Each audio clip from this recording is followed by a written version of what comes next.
This bun is not doing me any favours. Hi guys, welcome back to my channel, or hello if you're new here. It is so good to have you. Today I'm filming another one of my car chats. Like with all my other ones, I'm not really going to talk about exactly what it's about because there's no point, because I'm just going to drive somewhere and then talk to you there. So I'm just going to get driving. Oh, look at this hair, look at this hair. Yeah, I'm just going to get driving. Pull my seat forward. Seatbelt on, safety first. Alright, just gonna get driving. How many times am I gonna say that? Let's just go. Oh no, I don't need the aircon on, thank you. It's not that warm today. It's only like 14 degrees today, and it's meant to be like 27 or something tomorrow. How does that even work? Like, yeah, how does that even work? Like, I do not understand that. Like, how is that even like possible that it can be so like colder today and then like 27 degrees tomorrow? I'm driving to a car park up by the high school, which I'm gonna need to try and find a new car park for my car chats because the schools go back in Scotland in August, I think. Anyway, they're meant to. So I'm not gonna go and sit in the car park with loads of school kiddies around me while filming a video. That's just not going to work for me. So I'm gonna have to find somewhere else, and I'm not too sure about it. I'm not too sure where to go. It's a tricky situation.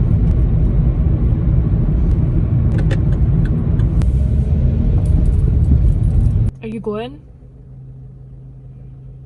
Go. Honestly. Okay, so we made it to the car park. I say this every time.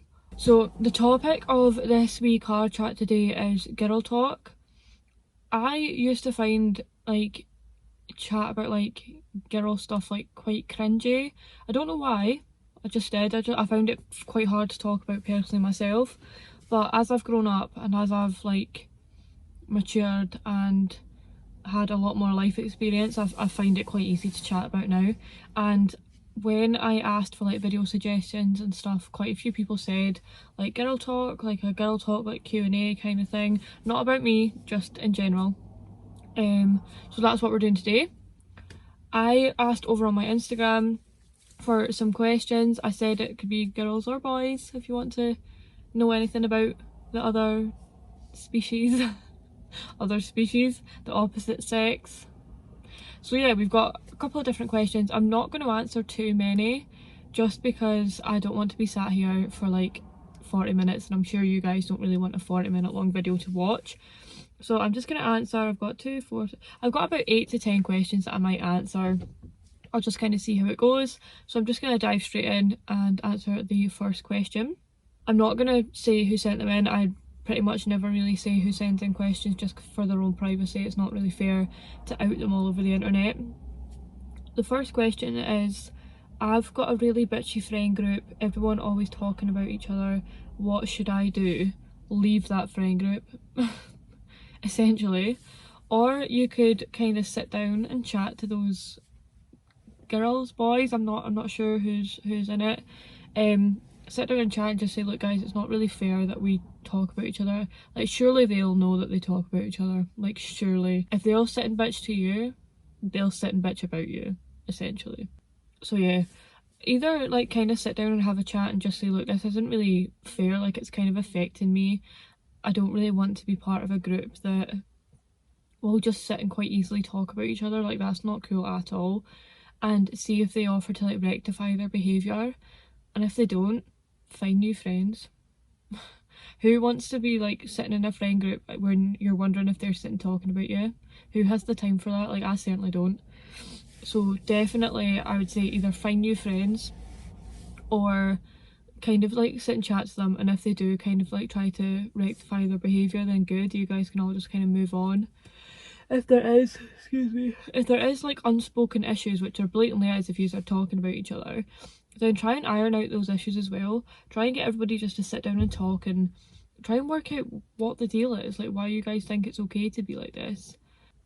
But if that doesn't work, genuinely just find new friends. Don't entertain it, because it'll just get worse and you'll start to question other people as well, people that haven't even done anything wrong.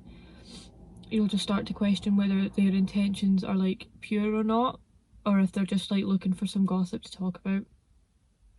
Find new friends or try and iron out the issues. This question, some of these questions like you didn't hold back, and that's totally fine, that's what I wanted. This question's quite a difficult one to answer. I'm going to talk about, it says what are my views on this topic, and I will say what my views are. That does not mean that I'm judging people who do this kind of thing just because it's not for me. Does that make sense? I hope it makes sense. The question is, what are your views on casual sex? Like I said, it's not for me at all. I've never been like that. I believe that should be between two people who like really, really love each other or have really strong feelings for each other. I don't, for me personally, this is what I'm saying, it's for me personally, I could not just go out and like hook up with a random person. I just cannot, I just could not, I can't think of anything worse for me. Like that is just not my style at all. It never has been. It's just, no, it gives me the complete and utter fear. Like you don't know where that person's been, like you don't know that person, you don't know if they're a really nice person or not. You don't know like how they're gonna treat you. Like it's just, no, it's an absolute no-go for me. That's what I'm referring it to, like as like one night stands from like going out clubbing or whatever. But I guess like casual sex can just be like between friends, or just if you're seeing somebody and you don't think it's going to be serious and it was just sexual, I guess then that's, if that's what you want to do, then that's totally okay. Like I said, for me it runs a lot deeper than that. Like I've said, believe that it should be between two people who really love each other. I don't believe that you need to wait until you're married. That's not what I'm saying. I just believe that you should have a really strong connection with the person. But if you are into like casual sex, that is totally fine. That is totally, everybody is into different things, everybody has different opinions on things. Like I'm not saying that it's like a terrible thing to be doing, it's just a terrible thing that I would feel like I was doing. Like, does that make sense, or have I just contradicted myself? I wouldn't feel okay if I was doing it, is what I'm trying to say. But I don't think that it is the worst thing in the world. If you can handle that kind of thing, then that is absolutely okay. Just make sure that you're being safe, because you don't want to get yourself into a position with somebody that was just meant to be like a casual fling kind of thing. But yeah, totally fine for you if that's what you want to do. Not for me in the slightest. This next question kind of follows on from that. Do you regret any of the guys that you've been with? That's a difficult question, because part of me wants to do the whole never regret anything, everything happened for a reason kind of thing. The other part of me is like, yeah, for sure, 100%. Not like, not because I didn't like them or anything like that, but just because some of them weren't really, there's not been loads, I just want to point out, like when I'm saying some of them, it's quite sad for me that I've had pretty terrible experiences with every single one of my boyfriends or a guy that I've been seeing, and there's not actually been that many, which makes it even worse. But yeah, I would say that I regret them, because absolutely not one of them deserves to know me like that at all. I think that when you're seeing somebody, you open up a side to you that is very precious and that is very personal and private, and they kind of come into your world in that kind of way. They did not deserve to know me like that. None of them. Absolutely not one of them deserved to know me like that, because they treated me really badly. And at the time, I wasn't very well, and I'm sure that I made their lives absolute hell at times.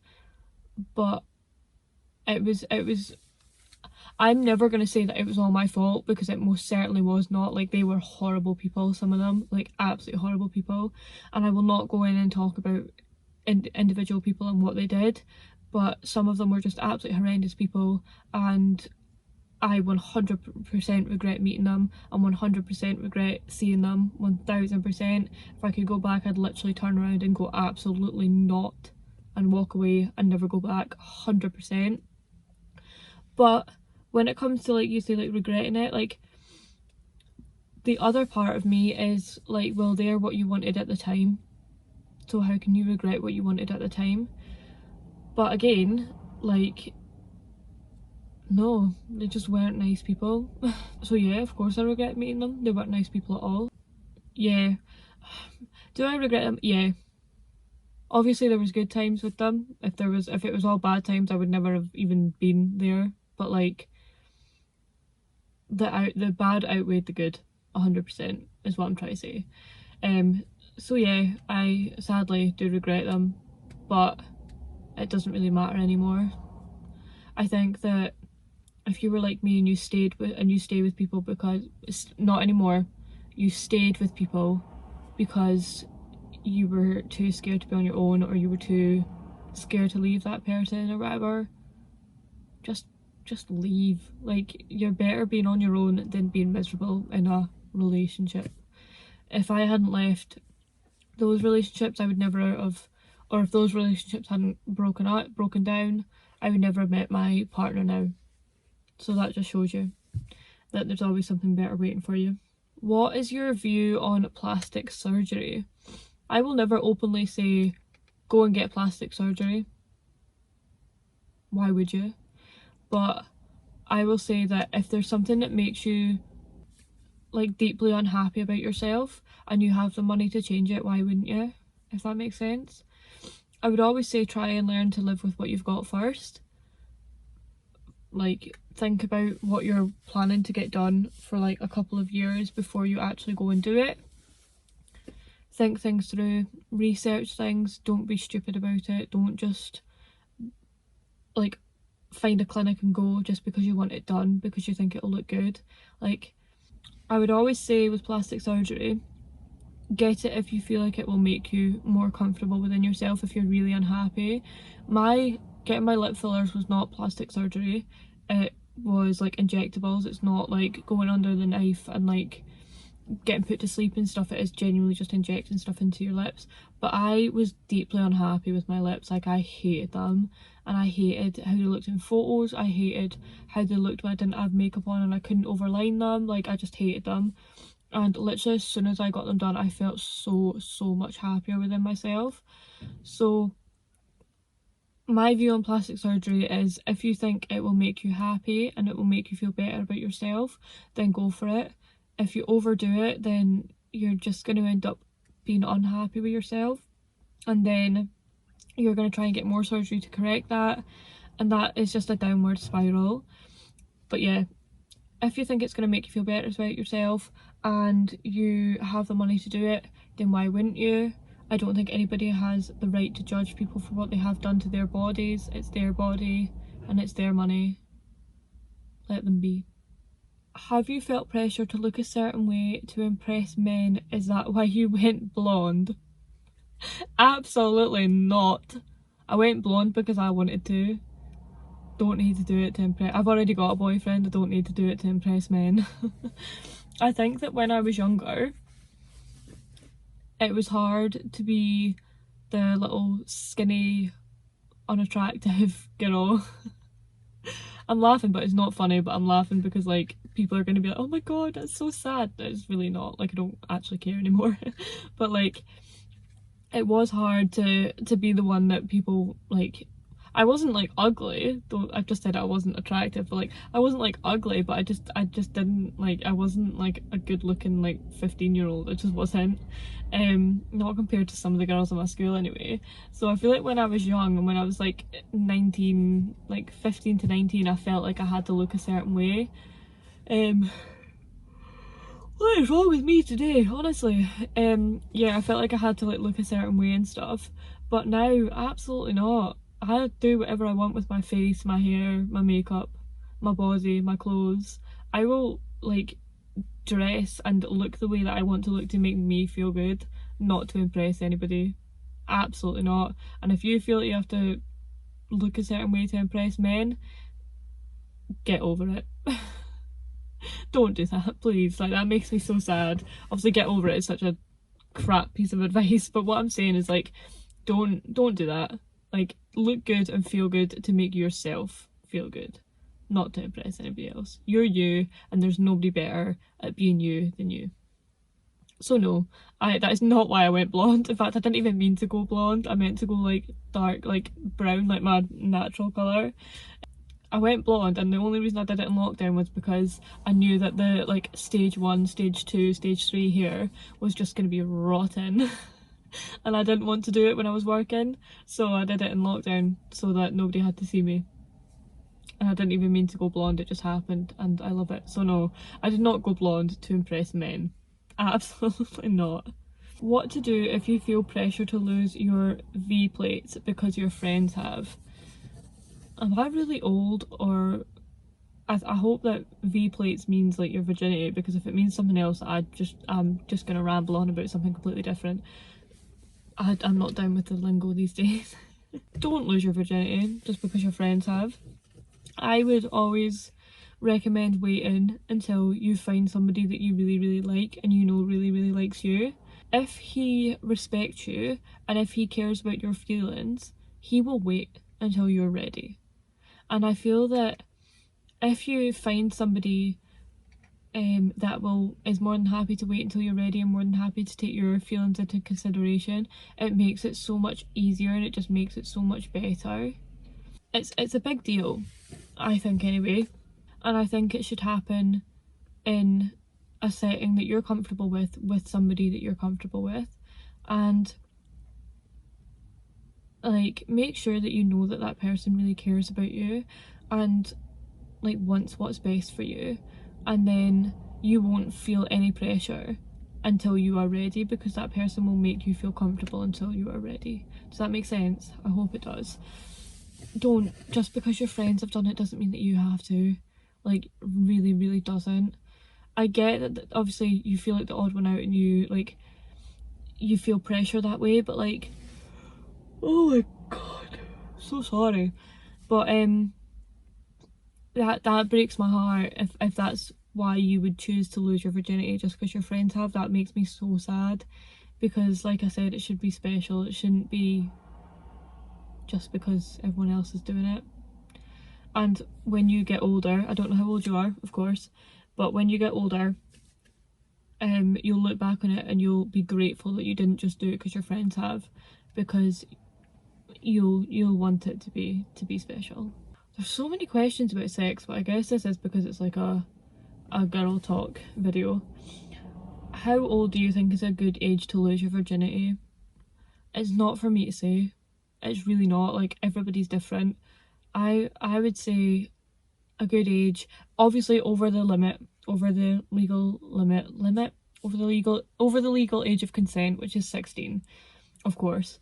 But a good age is when you're with somebody that you love and that you care about. Doesn't matter what age you are. Personally, I would say like 17, 18.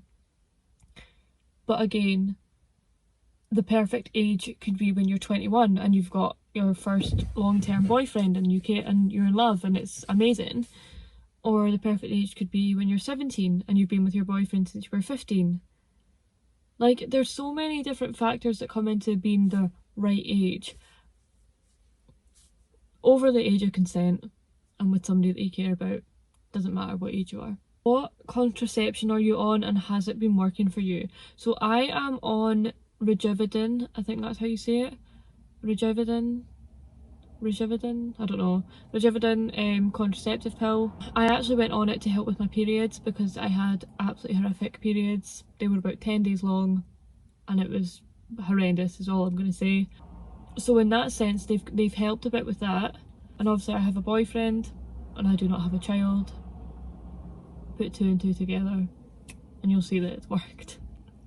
Yeah, I've been with my partner for over 2.5 years and we do not have a baby, so obviously it is working.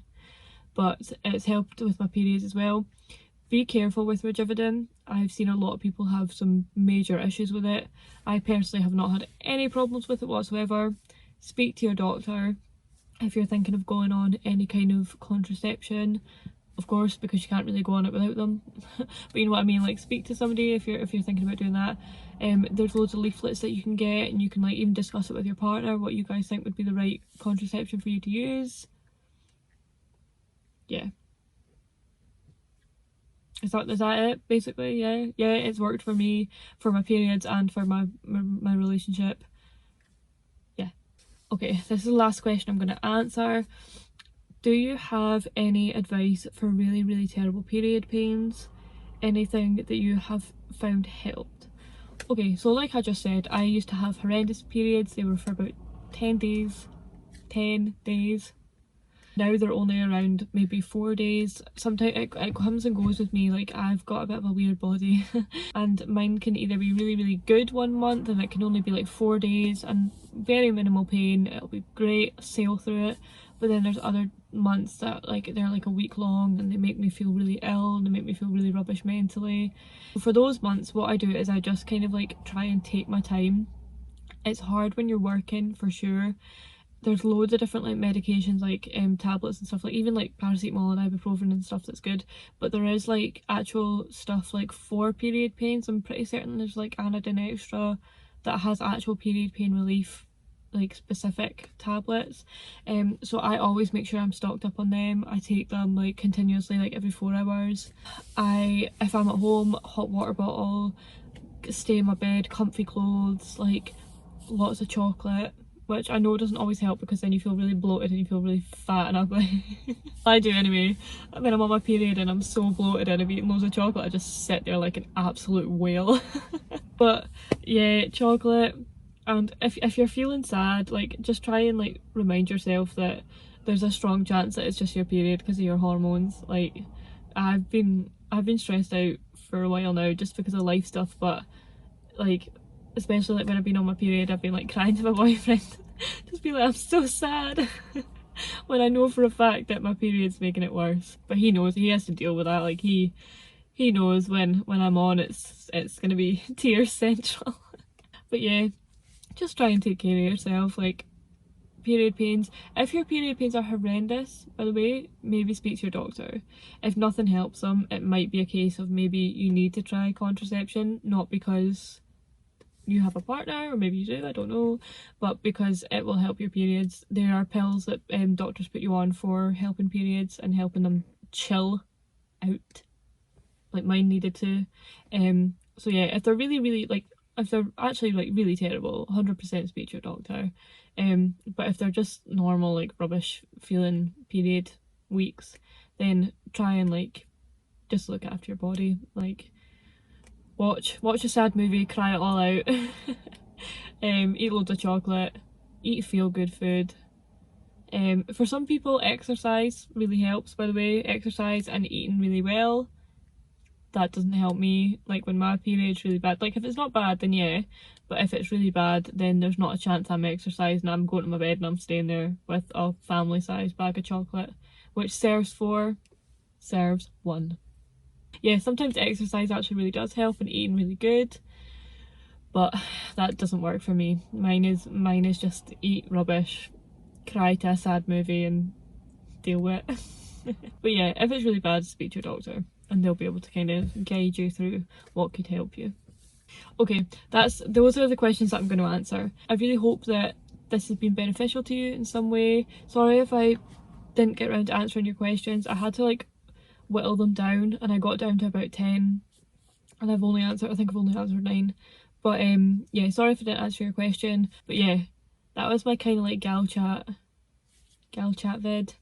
Like I said, I hope it's really been beneficial to you and I really hope that you've enjoyed this video. If you have, please give me a like, comment, share, etc, etc, whatever takes your fancy. I would greatly appreciate it. And if you do want to join the wee fam I'm creating over here on YouTube, please give me a wee subscribe. We are a lovely bunch so far and we would love to have you. Right, I'm gonna get going because it's starting to rain and I want a family sized bag of chocolate that serves 4, serves 1. Take from that what you will. Bye guys.